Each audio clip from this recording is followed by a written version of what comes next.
కల్వకుంట్ల కవిత గారు కొద్ది రోజుల నుంచి వారు ఏది మాట్లాడినా కూడా ఒక సెన్సేషన్ అవుతున్నది.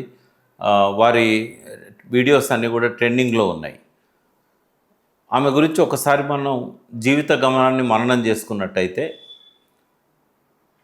2006-7 సంవత్సరాల్లో తెలంగాణ జాగృతి పేరుతో ఆమె రాజకీయ ప్రస్థానం మొదలైంది.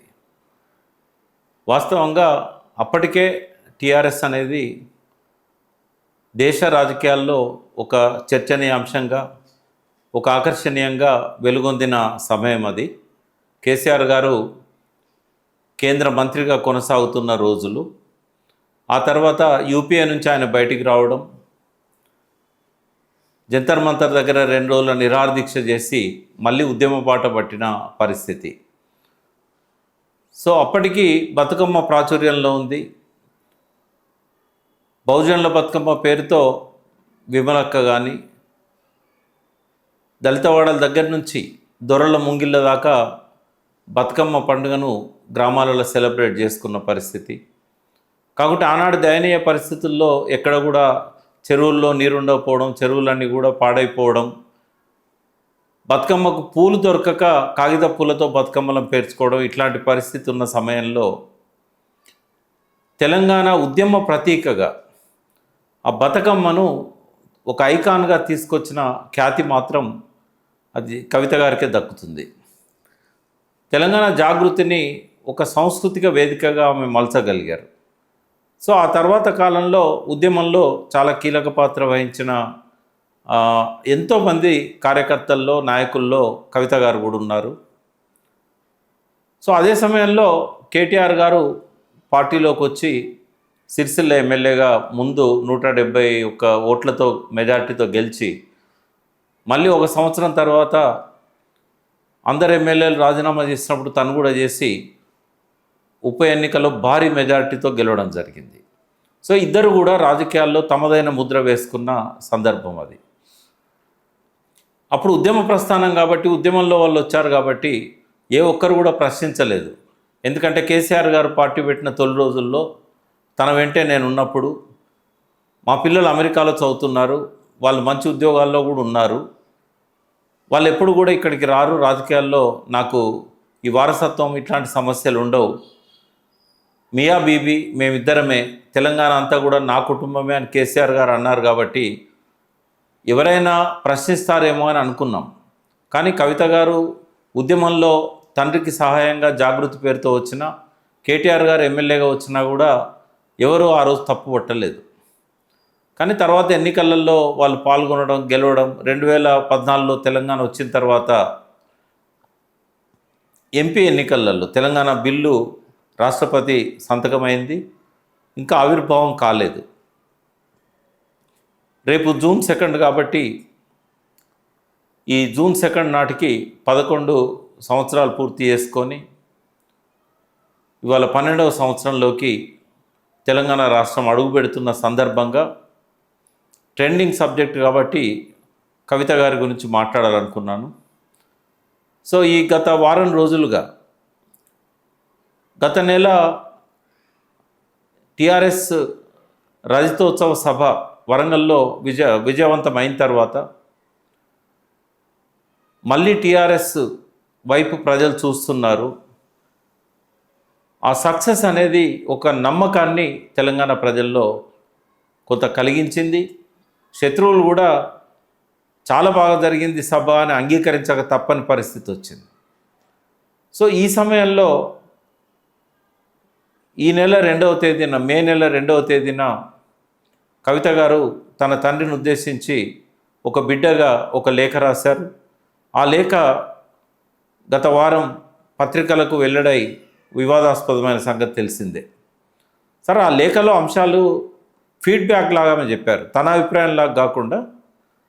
కొంత తన అభిప్రాయాలు అందులో ఉన్నా కూడా బీజేపీ విషయంలో ఒక ఫీడ్బ్యాక్ లాగానే మనం ఆ లేఖను చూడాల్సి ఉంటుంది. ఎందుకంటే ఆమె తన అభిప్రాయాలను రాయకుండా ఫీడ్బ్యాక్ అని రాసింది. సరే, ఒక తండ్రికి ఒక బిడ్డ ఆ పార్టీలో తండ్రి అధ్యక్షుడిగా ఉన్నాడు కాబట్టి జనం ఏమనుకుంటున్నారు అనే ఫీడ్బ్యాక్ ఇవ్వడం అనేది వివాదాస్పదమేం కాదు. కానీ ఆ లేఖ బయటికి వెల్లడి కావడం, అది ఆమె అమెరికా నుంచి రాగానే విమానాశ్రయంలో ఈ లేఖ ఎందుకు వెల్లడి చేశారు అని చెప్పి ప్రశ్నించడం, కేసీఆర్ గారు దేవుడే కానీ ఆయన పక్కన దయ్యాలు ఉన్నాయని చెప్పడం, ఇవన్నీ కూడా గత వారం రోజులుగా ఆ కవిత గారు వివాదాస్పదంగా ఆమె మాటలన్నీ కూడా ట్రెండింగ్లో ఉన్నాయి. బీఆర్ఎస్ అభిమానులలో తెలంగాణ ఉద్యమకారులు ఎవరైతే కేసీఆర్ గారిని ఇష్టపడుతున్నారో వారి లోపల ఒక అలజడి స్టార్ట్ అయింది. ఒక గొప్ప సక్సెస్ వచ్చిన తర్వాత మళ్ళీ ఈమె మాటలతోని చికాకు చేస్తూ ఉంది. స్మూత్గా పోతున్నది ఇప్పుడు బీఆర్ఎస్ పార్టీ. ఈ చికాకు అవసరమా అనే ఒక ప్రశ్న తల ఎత్తింది. సరే, ఆ రోజు దయాలనడం వివాదాస్పదమైతే నెక్స్ట్ డే కేటీఆర్ గారు మా పార్టీలో రేవంత్ రెడ్డి కోవట్లు ఉన్నారు అని కవిత గారి గురించి మీడియా ప్రశ్నిస్తున్నప్పుడు ఆయన ఈ మాట అనడం, అది మరింత వివాదాస్పదమైంది. అంటే కవిత గారు దయ్యాలున్నారని చెప్పినా కేసీఆర్ గారితో, కేటీఆర్ గారు రేవంత్ కోవట్లు ఉన్నాయని చెప్పినా కూడా ఈ రెండూ కూడా పార్టీ విషయాలలో బయట మీడియాతో మాట్లాడేటప్పుడు ఇద్దరు కూడా అనకూడని విషయాలు. బట్ ఇద్దరు గీత దాటారు. ఆ ఇద్దరి మాటలు ఆ కుటుంబంలో ఏదో అలజడి జరుగుతుందనే విషయాన్ని బయటకు తీసుకొచ్చాయి. ఆ మాటను తనను ఉద్దేశించి అన్నట్టుగానే కవిత గారు కానీ ఆమెను అనుసరించే జాగృతి కార్యకర్తలు కానీ దాన్ని సీరియస్గా తీసుకున్నారు. నెక్స్ట్ డేనే మీడియా చిట్ చాట్ అని ఒకటి తన ఇంట్లో ఆమె ఏర్పాటు చేసి ఒక 50 మంది విలేకరుల ముందు చాలా అభ్యంతరకరమైన విషయాలు మాట్లాడారు. అందులో ప్రధానమైనది ఏంటంటే బీజేపీని నన్ను బయటికి తీసుకురావడానికి విలీనం చేయాలనుకున్నారు బీఆర్ఎస్ నాయకులు అని. ఇది చాలా అభ్యంతరకరమైన విషయం. ఒక ఉద్యమం కోసం పుట్టిన పార్టీ, తెలంగాణను సాధించిన పార్టీ కాంగ్రెస్లో విలీనం చేస్తా అని తెలంగాణ ఇస్తానన్న తర్వాత విలీనానికి సిద్ధపడి ఆ రోజు వాళ్ళ వైపు నుంచి గ్రీన్ సిగ్నల్ రాకపోయేసరికి స్వతంత్రంగా ఎన్నికలోకి పోయి మెజారిటీతోని అధికారాన్ని నెలకొల్పి రెండవసారి అద్వితీయమైన విజయాన్ని సాధించిన టీఆర్ఎస్ పార్టీని భారతదేశ వ్యాప్తంగా దాన్ని విస్తరించాలన్న తండ్రి ఆకాంక్షలను ఆమె మాటలు ఇబ్బందికి గురి చేశాయి. పార్టీ కార్యకర్తలు కానీ నాయకులు కానీ కేసీఆర్ కుటుంబంలో కానీ ఇది చాలా బాధపెట్టిన అంశం. బీజేపీలో విలీనం చేస్తా అన్న అంశం. ఇప్పటికే కాంగ్రెస్ పార్టీ బీజేపీ బీఆర్ఎస్ ఒక్కటే అని చెప్పి ప్రచారం చేస్తున్న నేపథ్యంలో ఆమె లేఖలో బీఆర్ఎస్తో బీజేపీకి పొత్తు కలుపుతున్నారు, మీరు గట్టిగా మాట్లాడట్లేదు అని చెప్పి కార్యకర్తలు అనుకుంటున్నారని తండ్రిని ప్రశ్నించిన నేపథ్యంలో ఈ మాటలు మాలాంటి వాళ్ళకు కూడా చాలా బాధ అనిపించినాయి. దాంతోపాటుగా ఆమె ఇంకొక మాట అన్నారు, నేను కేసీఆర్ గారి నాయకత్వం కింద పనిచేస్తా తప్ప ఇంకెవరి నాయకత్వం కింద నేను పనిచేయను అన్నారు.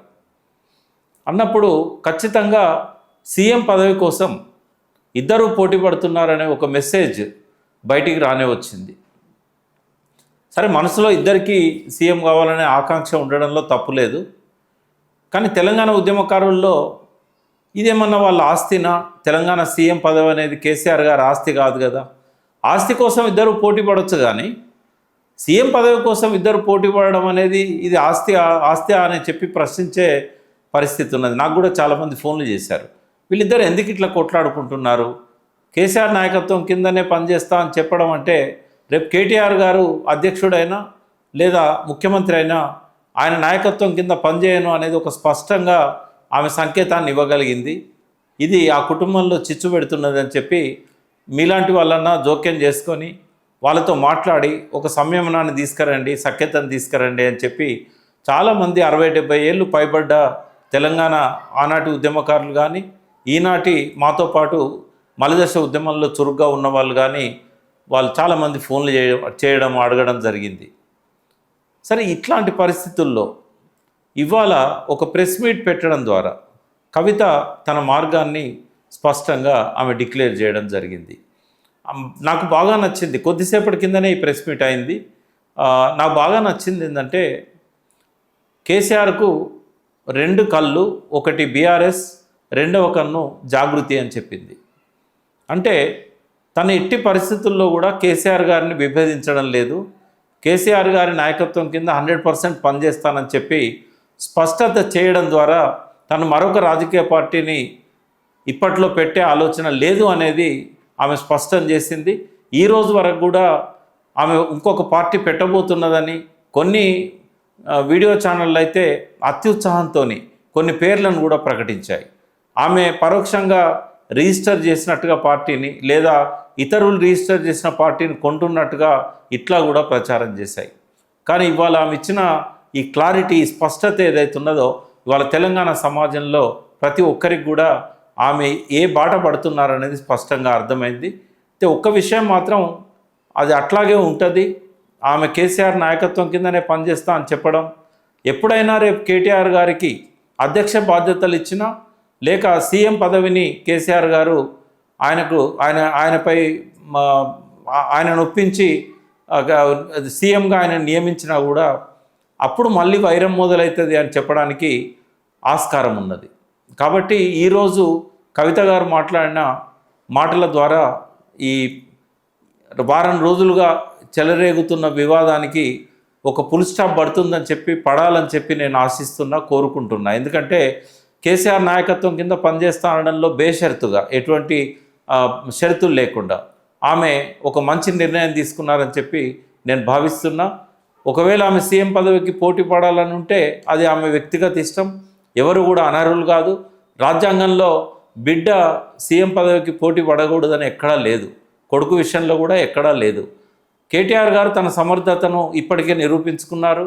గత 10 సంవత్సరాలుగా కేటీఆర్ గారు 10 సంవత్సరాల్లో దాదాపు 8.5 సంవత్సరాలు ఆయన మంత్రిగా అనేక శాఖలను నిర్వహిస్తూ శభాష్ అనిపించుకున్నారు.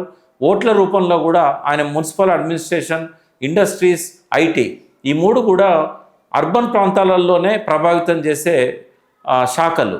కాబట్టి ఇవాళ హైదరాబాద్లో తెలంగాణ భారత రాష్ట్ర సమితికి వచ్చిన 39 సీట్లలో దాదాపు 24 సీట్లు హైదరాబాద్ పరిసర ప్రాంతాల్లో రావడం అనేది అది కేటీఆర్ గారి పనితీరుకు ఒక నిదర్శనం. కవిత గారికి ఏమో అటువంటి అవకాశం రాలే. ఆమె జాగృతి అధ్యక్షురాలిగా ఆమె కార్యక్రమాల ద్వారా కేవలం బతుకమ్మే కాకుండా అనేక సమస్యల మీద ఆమె జాగృతి ద్వారా పనిచేసిన విషయాల మీద ప్రజల్లో ఆమె పట్ల ఆకర్షణ కలిగింది, ఫాలోయింగ్ వచ్చింది. ఒక బలమైన సంస్థగా జాగృతిని ఆమె గ్రామ స్థాయి నుంచి కూడా అనేక జిల్లాలలో నిర్మించడం జరిగింది. మధ్యలో కేసీఆర్ గారి వారు చెప్పినందువల్ల చాలా వరకు ఆమె ఈ కమిటీలను రద్దు చేసుకోవడమో పునర్నిర్మాణం చేయకపోవడమో జరిగింది. ఈ గ్యాప్ అనేది లేకపోతే ఇవాళ జాగృతి ఒక బలమైన సంస్థలాగా మన ముందు ఉండేది. ఇప్పుడు మళ్ళీ ఆమె రివైవ్ చేయడం అనేది ఒక మంచి నిర్ణయం. ఎందుకంటే జయశంకర్ గారు కూడా చనిపోయే ముందు మాట్లాడిన అనేక అంశాలలో కవిత గారి గురించి, జాగృతి గురించి కూడా ఆయన గొప్పగా చెప్పారు. సాంస్కృతిక రంగం అనేది ఎప్పుడు ప్రాధాన్యత గల రంగం. ఆ రంగానికి కవిత గారు ముందున్నారు. ఎందుకంటే 2011లో ఆయన చనిపోక ముందు ఇది. అప్పటికి పొలిటికల్గా ఆమెకు ఎటువంటి పార్టీలో ప్రాధాన్యత కానీ, అదేవిధంగా ఏ రాజకీయ పదవి కానీ, ఏ ఎలక్షన్లో ఆమె పోటీ చేయడం కానీ జరగలేదు. కాబట్టి ఈ సాంస్కృతిక ధారను కొనసాగించాలి అని చెప్పి ఆయన చాలా సలహాలు కూడా ఇచ్చాడు. సో అంతకుముందు ఆమె కుర్రా జితేందర్ బాబుతో కలిసి ఈ గోల్కొండ కవుల సంబంధించిన సురవరం ప్రతాప్ రెడ్డి గారు రాసిన రచనలను మళ్ళీ పునర్ముద్రించడం కానీ, అదేవిధంగా నిజాం ఆంధ్ర మహాసభల మీద ఆమె 2 పుస్తకాలు ప్రచురించడం కానీ, పత్రిక పెడతానని చెప్పి అల్లం రాజయ్య లాంటి వాళ్ళతోని ఆమె మీటింగ్స్ పెట్టి కొంతకాలం పాటు ఒక ఆఫీస్ తీసుకొని సాంస్కృతిక రంగంలో ఒక పత్రిక ఉండాలని చెప్పి ఆశించడం కానీ, ఇవన్నీ కూడా మంచి లక్షణాలు.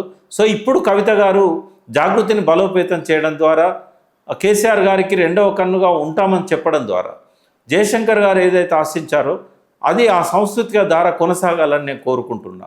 సరే, రాజకీయాలలో పోటీ అనేది ఉంటుంది. ఒక ఇంట్లో కొడుకు బిడ్డ పోటీ పడడంలో తప్పేం లేదని నేను అనుకుంటున్నా. కానీ అంతిమంగా కేసీఆర్ గారు నిర్ణయం తీసుకున్నప్పుడు కవిత గారు బహుశా కన్విన్స్ అవుతారనే నేను అనుకుంటున్నా. కాబట్టి కేటీఆర్ గారి నాయకత్వాన్ని ఈరోజు ఆమె అంగీకరించనని చెప్పినా కూడా పరోక్షంగా భవిష్యత్తులో ఆ కుటుంబంలో ఒక సయోధ్య నెలకొని పీస్ఫుల్గా పవర్ ట్రాన్స్ఫర్ జరగాలని కోరుకుంటున్నాం. ఒకవేళ కనుక ఇమ్మీడియట్గా ఈ సమస్య అనేది తెర మీద లేదు. ఎందుకంటే ఇంకా 2.5-3 సంవత్సరాల తర్వాత ఎన్నికలు జరుగుతాయి. ఎన్నికలు జరిగిన తర్వాత కదా ఎవరు ముఖ్యమంత్రి అనేది. అయితే కేసీఆర్ గారితో నాకున్న అనుబంధం కానీ, ఇన్ని సంవత్సరాల ఆయనతో ఉన్న సయోధ్య వల్ల కానీ ఆయన మనసెరిగిన వ్యక్తిగా నేను చాలా స్పష్టంగా నా మనసులో ఉన్న అభిప్రాయం ఏంటంటే కేసీఆర్ గారు ఆరోగ్యంగా ఉన్నంత కాలం ఎవ్వరికీ సీఎం పదవి ఇవ్వడు. కాబట్టి ఈ పార్టీ అనేది చీలదు. ఆయన పార్టీ అధ్యక్షునిగా ఉన్నంతకాలం, ఆయన ముఖ్యమంత్రిగా కొనసాగినంత కాలం కవిత గారు ఆయనతో కలిసి పనిచేస్తా అని చెప్పారు. కాబట్టి ఈ వివాదం ఇంతటితో సమస్య పోవాలని నేను కోరుకుంటున్నా. ఆయనే ఎప్పుడైతే ముఖ్యమంత్రి బాధ్యతలను తాను తప్పుకోవాలని అనుకుంటున్నాడో అప్పటి వరకు ఒక హెల్దీ కాంపిటీషన్ అనేది కేటీఆర్ గారికి కవిత గారికి మధ్యలో ఉంటుంది. దాన్ని మనం విస్మరించాల్సిన అవసరం లేదు. బీఆర్ఎస్లో ఆయన గ్రామీణ ప్రాంతం నుంచి నిర్మాణాలు చేస్తారు. కవిత గారు జాగృతి తరఫున అన్ని బాహువులతోని ఇది ఒక ఆర్ఎస్ఎస్ లాగా బీఆర్ఎస్కు ఉంటుందని నేను అనుకుంటున్నా, ఉండాలని కూడా అనుకుంటున్నా. ఎందుకంటే ఇవాళ బీజేపీ మూడోసారి కూడా అధికారంలోకి వచ్చిందంటే అందరికీ తెలిసిన విషయమే. వెనకాల ఉన్నది ఆర్ఎస్ఎస్కు 87 బాహువులు ఉన్నాయి. ఈ 87 బాహువుల ఆర్ఎస్ఎస్ ఇవాళ బీజేపీని అధికారంలోకి తీసుకొస్తున్నది. గత కొద్ది నెలల కింద జరిగిన మహారాష్ట్ర ఎన్నికల్లో కూడా పార్లమెంట్ ఎన్నికల సందర్భంగా మహారాష్ట్రలో కాంగ్రెస్ వస్తుందనే ప్రచారం జరిగింది. కానీ కేవలం కొద్ది నెలల్లోనే మళ్ళీ అసెంబ్లీ ఎన్నికలు జరిగినప్పుడు ఇంకా పార్లమెంటు ఫలితాలు తారుమారై అక్కడ మళ్ళీ బీజేపీ అధికారంలోకి వచ్చింది. ఉప ముఖ్యమంత్రిగా ఉన్న ఫడ్నవీస్ మళ్ళీ ముఖ్యమంత్రిగా రావడం జరిగింది. సో బీజేపీకి ఆర్ఎస్ఎస్ అనేది ఆ మహారాష్ట్రలో ఎన్నికల ఫలితాలను తారుమారు చేసింది. కాబట్టి జాగృతి అనేది కూడా భవిష్యత్తులో అది బీజేపీకి ఆర్ఎస్ఎస్ ఎట్లనో బీఆర్ఎస్కి జాగృతి అట్లా పనిచేయాలని చెప్పి రెండవ కన్నుగా కేసీఆర్ గారికి ఉండడం అంటే తెలంగాణలో ఒక సాంస్కృతిక విప్లవానికి జాగృతి శపథం బూనాలని, కార్యకర్తలను ఆ దిశలో నడిపించాలని కవిత గారికి నా సూచన. Thank you. చాలా యూట్యూబ్ ఛానల్స్ నా అభిప్రాయాల కోసం పిలుస్తూ ఉన్నాయి. అన్ని ఛానళ్ళను తిరిగి ఒకే అభిప్రాయాన్ని పదే చెప్పడం వల్ల కొద్దిగా సమయం ఎక్కువగా పెట్టాల్సి వస్తున్నది. దాన్ని తగ్గించుకోవడానికి వి ప్రకాష్ విశ్లేషణ పేరుతో నేనే ఒక యూట్యూబ్ ఛానల్ని ప్రారంభించడం జరిగింది. దయచేసి సబ్స్క్రైబ్ చేయండి. నా అభిప్రాయాలు మీకు నచ్చినప్పుడు లైక్ చేయడం మర్చిపోకండి. పక్కనున్న గంట సింబల్ మీద మీరు నొక్కినట్టయితే మీకు అన్ని నోటిఫికేషన్స్ కూడా వస్తాయి. Thank you.